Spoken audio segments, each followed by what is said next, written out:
Il y en a qui se sont rajoutés. Soyez la bienvenue. Que vous puissiez avoir un bon temps. Amen. Fête de Pâques ce matin. Alléluia. C'est bon de sonder les Écritures parce que les Écritures, elles nous parlent fortement, elles nous encouragent. Et, je ne sais pas si vous avez pris les nouvelles ce matin. Vous avez dit, pasteur, tu prends tout le temps les nouvelles. Oh oui, le matin, je me lève, j'écoute les nouvelles. Et vous savez qu'il y a une fête spéciale aujourd'hui en Chine. C'est la fête des morts.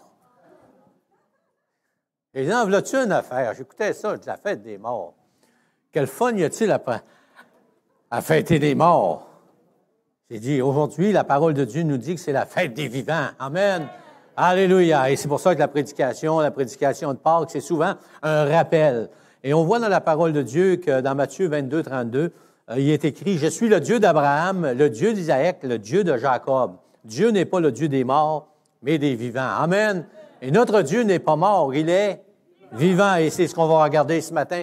Parce que la fête de Pâques, vous savez, c'est toute une dimension dans la vie des croyants. C'est l'apogée, c'est la grandeur, c'est le fondement de notre foi et c'est ce qu'on va regarder. Aujourd'hui, c'est pas la fête des morts pour nous, c'est la fête de la libération, c'est la fête de la victoire, c'est la fête de la puissance, c'est la fête de la vie. Amen. Et l'apôtre Paul, dans l'Épître aux Corinthiens, prend la peine de mentionner à cette Église parce que cette Église était environnée, si on pourrait dire, de toutes sortes de philosophies qui étaient rentrées dans l'Église et ainsi de suite. Et souvent, sans s'en rendre compte, on embarque dans un pattern où on tourne, puis on oublie notre fondement. Oui, on l'a dans l'intérieur de notre cœur, on sait, mais c'est bon de se le rappeler. Et dans 1 Corinthiens, chapitre 15, versets 1 à 11, on va lire ça pour commencer, après ça, on va aller jusqu'au verset 20. L'apôtre Paul, il dit, « Je vous rappelle, frères, l'Évangile que je vous ai annoncé, que vous avez reçu et dans laquelle vous avez persévéré. » Paul, il dit, « Je vous rappelle. » Ces chrétiens de Corinthe, ils savaient ce que Paul leur avait annoncé, ils l'avaient accepté, mais d'après ce que Paul leur écrit, il avait tendance peut-être à prendre ça comme un acquis. Et souvent, lorsque on sait les choses, on prend ça comme un acquis et lorsque c'est un acquis, on perd toute la saveur, si on pourrait dire. On perd la profondeur. Et pour ça que Paul il dit, « Je vous rappelle, frères, l'Évangile que je vous ai annoncé. » Et Paul, il prêche juste un Évangile. Il prêche toujours la même chose, la prédication de la croix. Alléluia. Le message de ce matin, c'est la puissance de la résurrection, mais on aurait pu marquer, on aurait pu dire, c'est un message en deux volets, si on pourrait dire ce matin, de l'humiliation à la glorification, à l'exaltation. Parce que Paul dit l'Évangile que je vous ai annoncé, dans lequel vous avez cru, dans lequel vous persévérez, par laquelle vous êtes sauvés, si vous le retenez tel que je vous l'ai annoncé, autrement vous auriez cru en vain. Je vous ai enseigné avant tout, comme je l'avais reçu, que Christ est mort pour nos péchés selon les Écritures, qu'il a été enseveli, qu'il est ressuscité le troisième jour selon les Écritures et qu'il est apparu à Céphas, puis aux 12. Ensuite, il est apparu à plus de 500 frères à la fois, dont la plupart sont encore vivants et dont quelques-uns sont morts. Ensuite, il est apparu à Jacques, puis à tous les apôtres. Après eux, tous, il m'est apparu à moi comme à l'avorton, car je suis le moindre des apôtres. Je ne suis pas digne d'être appelé apôtre parce que j'ai persécuté l'Église de Dieu. Par la grâce de Dieu, je suis ce que je suis et sa grâce envers moi n'a pas été vaine. Loin de là, j'ai travaillé plus qu'eux tous, non pas moi, toutefois, mais la grâce de Dieu qui est avec moi. Ainsi donc, que ce soit moi, que ce soit eux, voilà ce que nous prêchons et ce que vous avez reçu. Paul est en train de leur rappeler que les fondements de la foi, c'est la mort, l'humiliation et la glorification du Seigneur Jésus-Christ. C'est la base. Et sans cette base, le sang qui coule sur la croix, Jésus crucifié, Jésus immolé, Jésus avec une couronne d'épines, son côté percé, les mains percées, les pieds percés, et la résurrection. Si on ne croit pas ça, on meurt dans nos péchés. Et l'apôtre Paul, il dit, « Je suis le moindre de tous, je suis l'avorton. » Mais la grâce de Dieu m'a saisi. Il est en train de leur dire, « Jésus m'a saisi dans sa grâce, il m'a révélé par son Saint-Esprit mon état de persécuteur. Il était un assassin. Il encourageait les gens à tuer ceux qui croyaient dans la nouvelle doctrine, celle du salut par grâce. » Et Paul est en train de dire à cette Église de ne jamais oublier d'où ils sont sortis. Ne jamais oublier que le fondement de leur foi, c'est la personne de Jésus-Christ. Et c'est le fondement qui demeure. Je ne sais pas si vous avez réalisé ici que le plancher, il branle ici. Hein? Et je me souviens que les premières fois que je suis venu ici à l'église, et j'étais inquiète. Les premières fois, j'ai dit, les soliveaux, sont-ils assez solides? Et je me suis informé, je ne sais pas si c'était voyons comment il s'appelle, Germain. Probablement c'est à Germain, parce que c'est Germain qui était à l'entretien. Et j'ai dit, c'est-tu normal que quand on loue le Seigneur, quand on est ensemble, que la bâtisse, le plancher bouge? Alors, il n'y a pas de danger, pasteur. Il dit, c'est en ciment armé. Il dit, la bâtisse va tout s'écrouler, puis il dit, le plancher va rester avec la structure. Amen. Il n'y a pas arrivé n'importe quoi, vous savez, la structure va rester. Il n'y a pas avoir un feu, même les poutrelles en métal vont tordre, mais le solage va rester, puis le plancher va rester. Amen. Et Paul, il désire que la foi des chrétiens, ce soit de même. Hein? Inébranlable. Amen. Et c'est pour ça qu'il leur rappelle l'Évangile. Et il ne commence pas à toucher des points. Vous savez, je bénis le Seigneur qu'on croit au baptême du Saint-Esprit, qu'on croit dans la louange, dans l'adoration, qu'on croit dans ci, qu'on croit dans ça. Merci Seigneur. On pourrait en débattre des semaines et des semaines. Amen. On pourrait parler de ça et se réjouir ensemble. C'est comme du bonbon. Amen.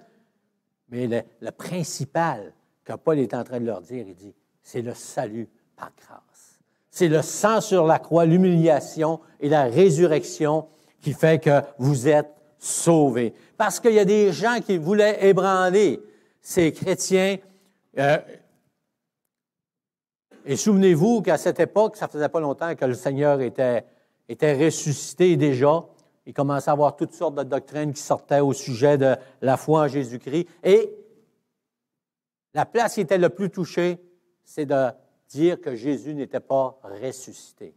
Parce que si Christ n'est pas ressuscité, c'est un Dieu des morts.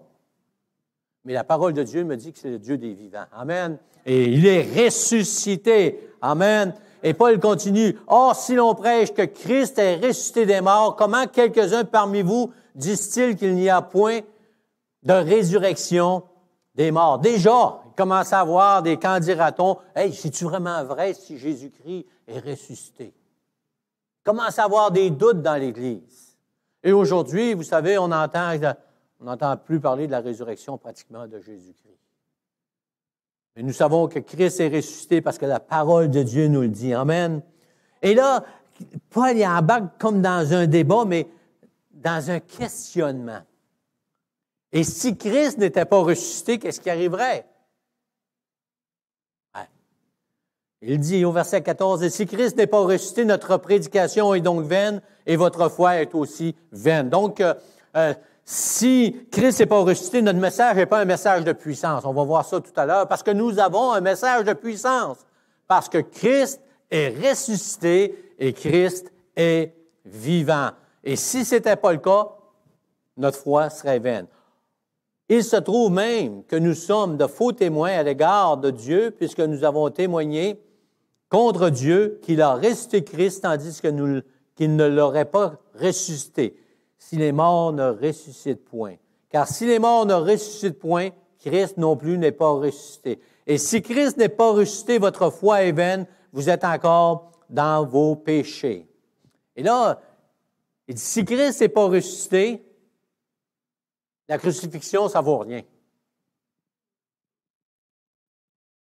Savez-vous qu'aux Philippines, je ne sais pas si Jacques a vu ça aux Philippines, les gens qui se faisaient crucifier. Aux Philippines, il y a une tradition qui est là encore aujourd'hui, parce qu'ils sont très, très, très catholiques.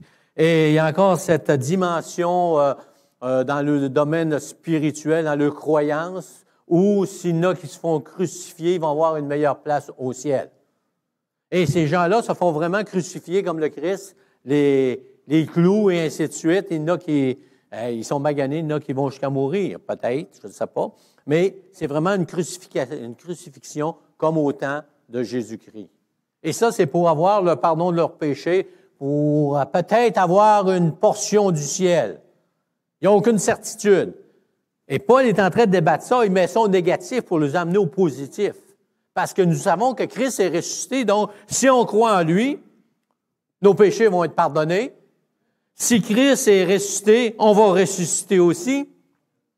Et si Christ est ressuscité, notre foi n'est pas vaine. Et il dit, il continue, et par conséquent, aussi ceux qui sont morts en Christ sont perdus. C'est-à-dire ceux qui croyaient en Jésus-Christ, qui croyaient dans la résurrection. Si Christ n'est pas ressuscité, ils sont morts en vain. Mais nous savons que Christ est ressuscité, donc ils ne sont pas perdus, ils sont dans la présence du Seigneur. Si c'est dans cette vie seulement que nous espérons en Christ, nous sommes les plus malheureux de tous les hommes. Parce qu'on ne croit pas juste que Christ il est vivant aujourd'hui sur cette terre. On sait qu'on va passer l'éternité dans sa présence. Amen. Parce qu'il nous a pardonnés, il nous a purifiés de nos péchés sur la croix du Calvaire et il est ressuscité. Mais maintenant, Christ est ressuscité et il est prémisse de ceux qui sont morts. Donc, on a dit tout à l'heure que Christ était la fête de la libération. Parce que Christ est ressuscité, nous sommes pardonnés de nos péchés, nous sommes passés de l'esclavage du péché à la liberté totale. Amen. Alléluia. Comment ça? Vous savez, lorsque les Juifs ont vu Christ crucifié, ils l'ont rejeté. C'est pour ça que le salut est parvenu jusqu'à nous aujourd'hui. Ils n'ont pas voulu accepter le pardon que Dieu leur donnait parce qu'ils vivaient sous la loi. Et on voit ça dans l'Ancien Testament, qu'ils offraient des sacrifices dans l'Ancien Testament juste pour couvrir leurs péchés pour une journée. Et chaque jour, ils offraient des sacrifices pour couvrir leurs péchés jusqu'au lendemain matin. Quelle tristesse! Quelle tristesse! De répéter à chaque jour des sacrifices, d'offrir des sacrifices pour avoir un péché qui va venir le lendemain. Mais la parole de Dieu nous dit que nous sommes pardonnés. Amen. Par le sang précieux de Christ, il nous a lavés, il nous a pardonnés, il nous a purifiés. Et c'est pour ça que Jean baptise pour les injustes. Amen. Donc, faisons attention, amen, de ne pas retourner sur le joug de la servitude pour différentes raisons. Alléluia. Un jour, un homme me dit, moi, je peux prendre un verre de vin. Je dis, gloire à Dieu. Et le frère à côté dit, moi, je ne peux pas parce que j'étais esclave de ça dans mon ancienne vie. Et je ne peux pas. Parce que si je retourne, je vais tomber. Ce n'est pas son petit verre de vin, c'est son esclavage qui était le problème. Donc, nous avons la victoire en Jésus-Christ sur ce qui nous tenait captifs. Peu importe c'était quoi, il y a des choses qui nous tiennent captifs dans nos vies. Et lorsqu'on donne notre vie au Seigneur, c'est notre cri de détresse. Amen. Alléluia. Seigneur, viens me secourir. Viens me secourir. Que ce soit la drogue, et ainsi de suite. Hey, Seigneur, viens me secourir. Hey, viens me libérer de cet esclavage-là. Et Jésus-Christ l'a porté sur la croix du Calvaire. Jésus-Christ peut te délivrer. Alléluia. Demande-lui et il va faire qu'est-ce qu'il a à faire. Pâques, c'est la fête de la victoire. Amen. La victoire sur la mort. Alléluia. Hey, le monde a tellement peur de mourir. Non, mais c'est vrai. Hey, il y a une dame bien connue à la télévision, elle est rendue à 97 ans. Il n'y a pas besoin de la nommer, là, elle écrit des livres, là, puis elle a une renommée. Mais à toutes les fois que je l'entends parler, Elle ne veut pas mourir. Parce qu'elle a peur. Pas pourquoi, mais elle a peur. Et nous autres, on vieillit, puis faites attention à qui vous parlez lorsque vous dites « Hey, la mort m'est un gain ».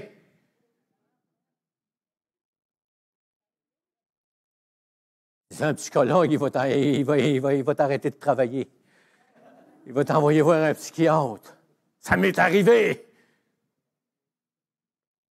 Amen. C'est la fête de la victoire. Le chrétien,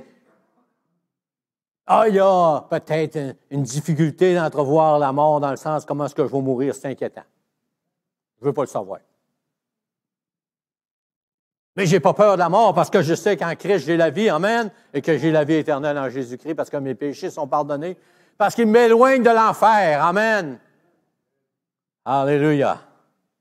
J'ai la victoire sur la mort. Et Paul prend soin de le mentionner dans l'Épître aux Corinthiens, au verset 51 et 52. Je vais vous lire. On l'a peut-être sur le tableau. Je ne sais pas. Je pense que je ne l'ai pas marqué. Voici, je vous dis un mystère. Hey! Je vous dis un mystère. Ça veut dire quoi? C'est un mystère, on ne peut pas tout le comprendre, on ne peut pas tout établir, comment ça va s'enregistrer, comment ça va se faire. Mais Paul, il nous dit c'est un mystère. Et dans la parole de Dieu, il y a des choses qui sont des mystères. Et c'est pour ça qu'il y a tant de discussions, des fois, chez les chrétiens, inutiles. Donc, je vous dis un mystère. Bon. Un mystère. Mais il dit, nous ne mourrons pas tous. Bon, gloire à Dieu. Il y en a qui ne mourront pas. Qui? Je ne sais pas. Je ne commencerai pas à faire un cours en théologie pour savoir lequel qui va mourir, lequel qui ne va pas mourir. C'est clair comme bonjour. Amen. Mais tous seront changés. Ah, toute la gang. Amen. En un instant. En un clin d'œil. À la dernière trompette. La trompette sonnera et les morts en Christ ressusciteront incorruptibles et nous serons changés. Amen. On va être changés. Amen. Hey, on peut se réjouir que c'est la victoire sur la mort. Nos frères, nos sœurs qui sont morts, qu'on a enterrés, qu'on a fait des services dans l'Église, à un moment donné, au son de la trompette, comme dit Paul aux Thessaloniciens, vont ressusciter premièrement, puis nous, les vivants, on va aller à la rencontre du Seigneur sur la nuée. Amen. Quel âge qu'ils vont avoir? Hey, on pourrait-tu discuter longtemps là-dessus, hein? Il va-tu ressusciter avec la face de 15 ans ou sa face de 70 ans? On a un frère qui est sage. Il dit entre les deux. Mais l'important, c'est de savoir que nos frères qui sont décédés parce que Christ est mort sur la croix, qu'il est ressuscité, eux autres aussi vont ressusciter en un instant, en un clin d'œil. Amen. Et peu importe s'ils ont été incinérés, peu importe s'ils ont été enterrés, peu importe s'ils ont passé au feu, peu importe s'ils sont morts puis ont été jetés dans la rivière ou dans l'océan, leur corps va être transformé, ils vont ressusciter. Amen. Quand la trompette va sonner avec un corps incorruptible. Plus de maladie, plus de défauts, plus d'infirmité. Amen. Ordinaire, hein? Alléluia. Alléluia. Hey, tu as connu un frère dans le Seigneur qui était avec une infirmité, soit une jambe, une main ou quelque chose d'autre, et il est décédé, et lorsque la trompette va sonner, et qu'on va ressusciter, si on est mort, on va ressusciter avec un corps incorruptible. On va le reconnaître, et on va dire, « Hey, il marche douette. » Gloire à Dieu. Plus de chaises roulantes. Plus de pneus d'hiver chez les chaises roulantes, hein? Non, un corps incorruptible, la parole de Dieu nous dit. Amen. Parce que la victoire, amen, la puissance de la résurrection va transformer nos corps. Un corps glorieux, incorruptible. Et on va tout être changé parce que notre corps, il fait pépic à cause du péché. n'y avait pas eu de péché, on aurait un corps encore incorruptible. Mais parce que le péché est entré dans le monde, on est tous sous la condamnation, avoir de l'arthrite, des maux de tête, des rhumatismes, et ainsi de suite, et ainsi de suite. On a la victoire sur la mort. Amen. On a la victoire sur le péché. On n'est plus esclave, comme on disait tout à l'heure, parce que le péché n'a plus de pouvoir sur nous. Et il y a deux volets là-dessus. Le péché n'a plus de pouvoir sur nous. Romains 6, 14, il est écrit, car le péché n'aura point de pouvoir sur vous. Et lorsque Paul écrit ça, il écrit à des gens et il est en train de leur dire que s'ils n'acceptent pas le sacrifice parfait de Jésus-Christ, s'ils ne se repentent pas de leur péché, ils s'en vont en enfer, dans la géhenne. C'est quoi? C'est quoi ça, l'enfer? On n'en parle même plus dans nos églises. Parce qu'on a peur qu'on va perdre du monde. Mais l'enfer existe, la parole de Dieu nous dit qu'il y a un étang de feu éternel. Que ceux que leur nom n'est pas écrit dans le livre de vie, ils vont être condamnés. C'est ça que la parole de Dieu me dit.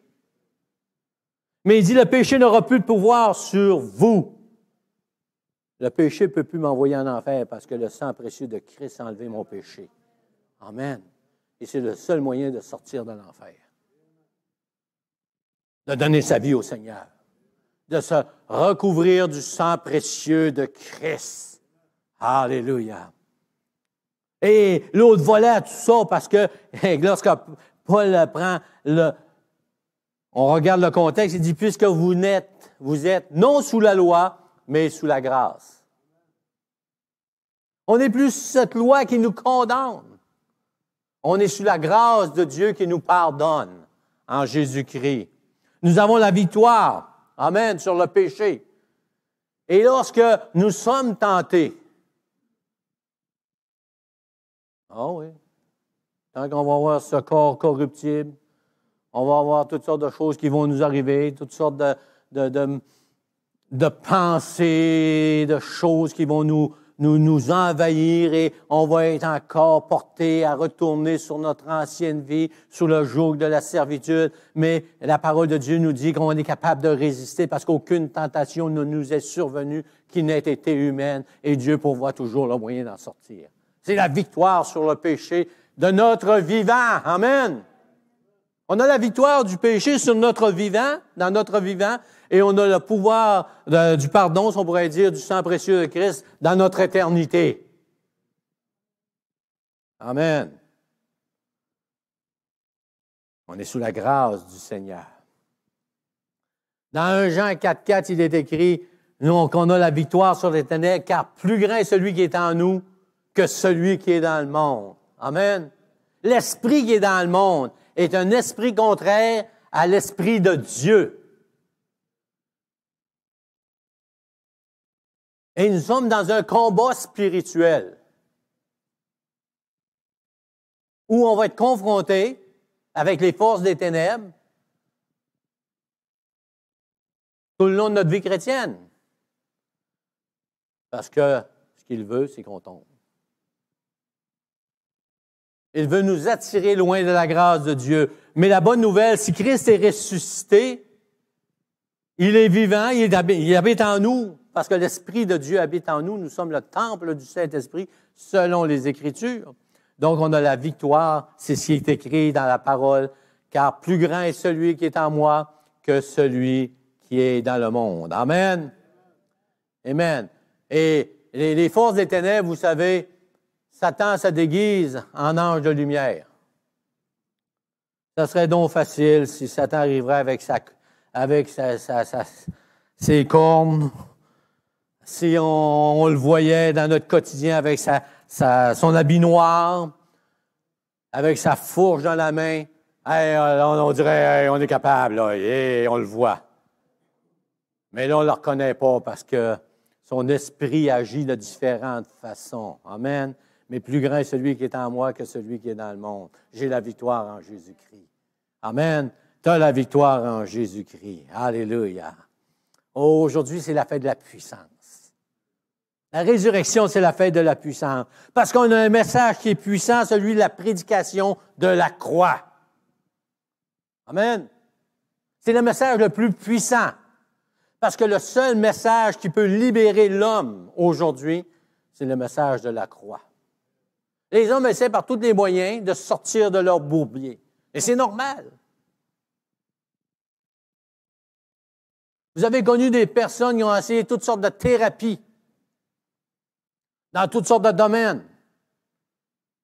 Domaine émotionnel, domaine ainsi de suite, domaine de même.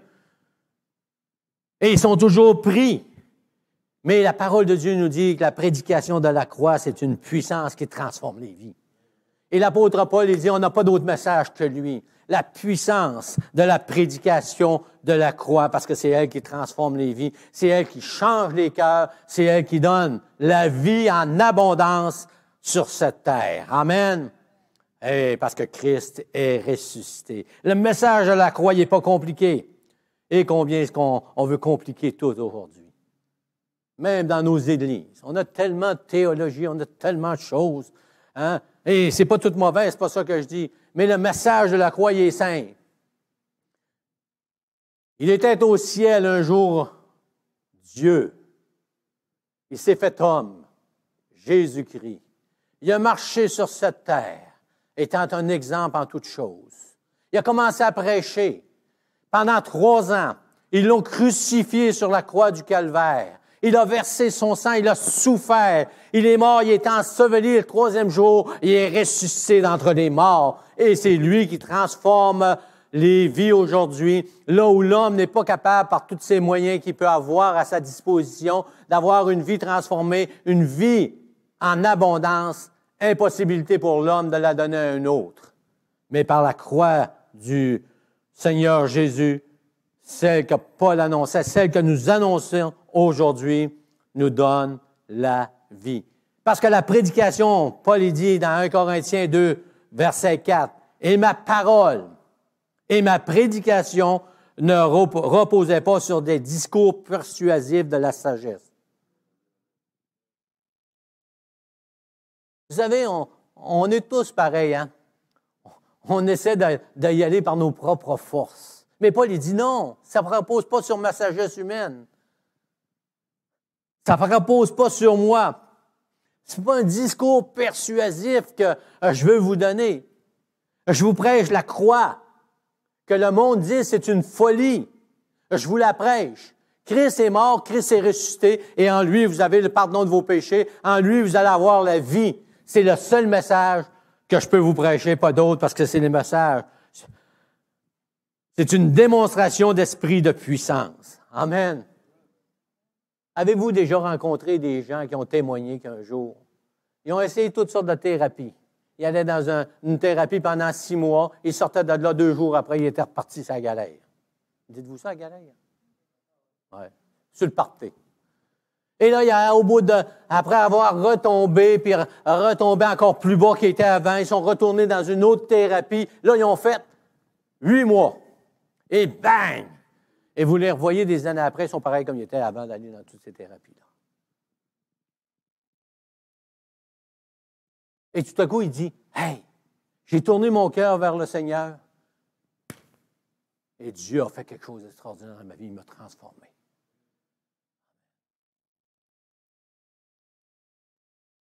Alléluia.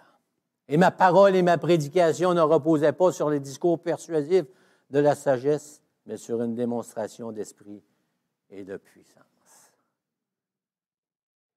Crois en Seigneur Jésus, tu vas te sauver. Il y a de la puissance là-dedans. Crois en Seigneur Jésus-Christ et tu vas être libéré de ton esclavage. Si tu mets ta foi en Jésus-Christ, Dieu va faire une action. Hein, des fois, c'est instantané, des fois, ça prend plus de temps, mais Dieu fait quelque chose. Amen. C'est ça le message de puissance. Le message de la croix. Le message de la résurrection. C'est un message de puissance parce que, alléluia, dans Hébreux 2:4, il dit « Dieu appuyant leur témoignage par des signes et des prodiges et divers miracles, par les dons du Saint-Esprit, distribués selon sa volonté. » Un message de puissance, parce que c'est poussé par l'Esprit de Dieu. Amen. que des hommes ont imposé les mains aux malades.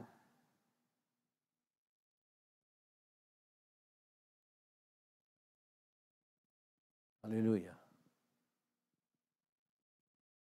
Des signes et des prodiges et divers miracles et par les dons du Saint-Esprit distribués selon sa volonté. Amen. Message de puissance. Alléluia. Oh, gloire au Seigneur, on peut prêcher la parole de Dieu, on peut imposer la main aux malades. Alléluia, on n'a pas besoin d'avoir un doctorat. On n'a pas besoin d'être un pasteur renommé. On a à agir avec la puissance du Saint-Esprit. À aller prier pour ceux qui sont malades, en remettant ça au Seigneur Jésus-Christ. Et lui, il va faire le reste. On n'est pas là pour persuader le monde. On est là pour faire ce que Dieu nous donne de faire, simplement. Mais ça demande du courage. Parce que si vous prêchez, si vous priez pour un malade et quelqu'un vous entend que vous priez au nom puissant de Jésus-Christ de Nazareth, tu vas être guéri. Alléluia. Il va y avoir des répercussions à gauche et à droite. Il y a le tarlet, le malade qui prie pour les malades. Alléluia. J'ai connu une dame, moi, qui est passée pour une cinglée spirituelle. Quand elle voyait quelqu'un de malade, ou elle entendait dire que quelqu'un était malade, elle partait, puis elle allait voir la personne, puis elle dit, est-ce que tu me donnes la permission de prier pour toi? Parce que je crois que Dieu est en possibilité de te guérir. Si tu me donnes la permission, je vais prier pour toi, puis Dieu fera le reste. Mais mets ta foi en Jésus-Christ. Et là, elle leur présentait le plan du salut, et elle priait pour eux autres, et elle repartait. Le reste ne lui appartenait pas. Le problème est survenu. Alléluia. Des signes et des prodiges. Parce que Jésus-Christ est ressuscité, des signes et des prodiges existent encore aujourd'hui. Amen. Parce qu'il est vivant. Alléluia. On ne prie pas une statue, nous autres, là. Notre Dieu est vivant et notre Dieu n'a pas changé. Et notre Dieu, on va voir des prodiges, on va voir des miracles par les dons du Saint-Esprit distribués selon sa volonté. Alléluia. Quel grand Dieu nous avons, le Dieu vivant, le Dieu qui est là. Amen. Et tous ceux qui ont goûté la grâce qui s'est manifestée en Jésus-Christ ont le privilège de goûter à la puissance de la résurrection. Es-tu de ce nombre ce matin? As-tu reçu Jésus-Christ comme ton sauveur? Es-tu recouvert du sang précieux de Jésus-Christ? Ton fondement est-il dans la mort et la résurrection de Christ? Alors, tu peux prêcher le message de la parole de Dieu, le message de la résurrection, de la crucifixion, le message de puissance, le message qui transforme les vies encore aujourd'hui. Si tu as reçu Jésus-Christ, c'est le mandat que Dieu te donne.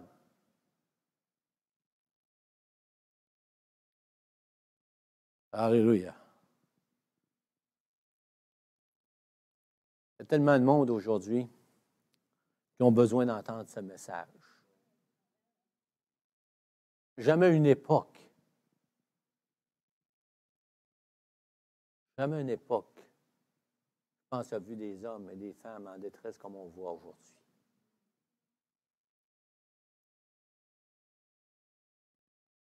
Jamais on entend aux nouvelles, comme on entend aujourd'hui, des gens qui sont, ça déprime, qui sont découragés de la situation qu'on vit. Imaginez, soyons honnêtes. Parfois, on se lève le matin et on regarde humainement. Peut-être que vous êtes... Moi, je suis encore humain. Il y a des journées, je m'en vais, puis je regarde. Et je prends mon fameux masque et je dis, Seigneur, quand est-ce que ça va arrêter?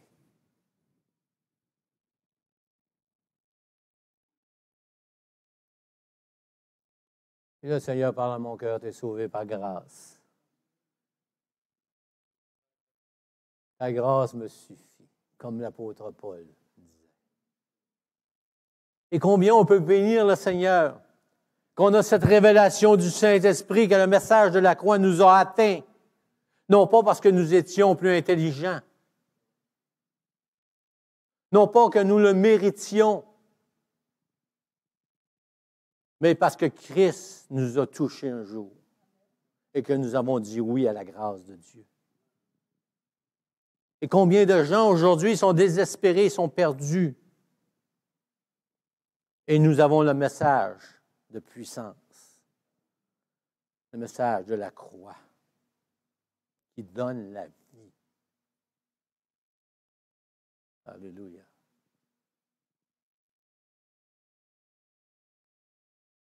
Avec la mort du Seigneur, avec sa résurrection, nous avons le privilège d'être sous la grâce, de goûter au pardon de nos péchés, mais nous avons aussi ce privilège d'apporter un message de vie. Alléluia. Et combien on pourrait parler sur la grâce de Dieu ce matin? On pourrait enchaîner, parler de la résurrection, de la résurrection, de la résurrection. Chacun de nous, on pourrait dire qu'on a une histoire de vie parce qu'on a été pardonné, parce que ce message nous a touchés. Combien d'entre nous, on pourrait dire, notre fondement est inébranlable parce qu'il est basé sur la croix et sur la résurrection. Alléluia. Et notre Dieu n'est pas le Dieu des morts, il est le Dieu des vivants. Ceux qui sont vivants, qui nous entourent, Dieu a fait son œuvre. Dieu est mort. Il est ressuscité. Et nous avons le message de puissance. À nous de faire ce que nous avons à faire. Non pas avec notre sagesse, comme Paul dit, mais en demandant la sagesse de Dieu. En demandant au Saint-Esprit de nous donner des paroles à propos. Alléluia. J'aimerais qu'on ferme les yeux alors, à cet instant. Simplement prendre un temps de réflexion. Seigneur, on veut te rendre grâce que sur cette croix, Seigneur, tu as été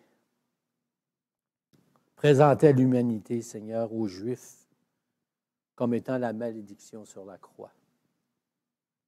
Et Seigneur, tu as porté ma malédiction, Seigneur. Tu as enlevé mon péché, Seigneur. Sur la croix, Seigneur, ton sang me l'avait purifié, pardonne parfaitement, Seigneur. Éternel, je te prie que ce message puisse toucher des personnes qui n'ont pas encore reçu ce message. Et peut-être parmi nous ce matin, il y en a qui veulent donner leur vie au Seigneur.